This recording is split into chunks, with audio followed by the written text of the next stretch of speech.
Moi! Pinomäellä. Se pian tulee. Ei tarvi, kun me päästään kyllä varmaan bussille ihan pian. Kyllä tästä se joku linja menee, joku 98 tai 99 tai joku tämmönen vissiin.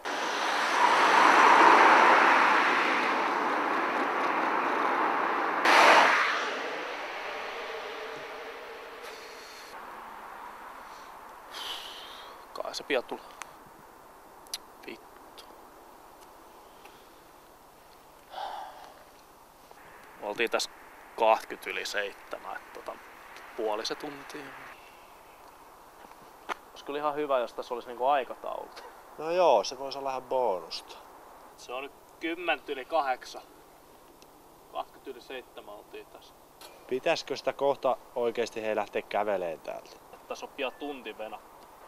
Mitä sitä bussia ei tuu? No venataanko puoleen asti ainakin tai jotain? No tehdään niin. Ei niitä välttämättä ihan tunninkaan välein kulje, kato. Hei, onks se bussi? Hei!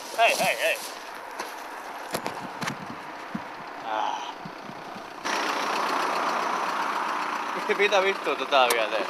No venataan sitä helvetin bussia! Oi vittu. No hei! Hei Jussi! Voi vittu mikä jätkä! Suuttuuko se jostain? Pitäisikö meidän soittaa taksi? Eiku hei.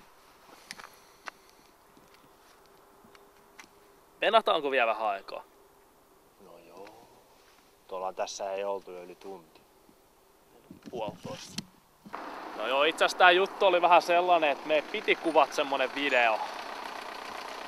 Missä me niinku noustaan bussiin, mutta ei tullut mitään bussia mihin noustaan. Tää nyt tavallaan kusi vähän tää videon kuvaus.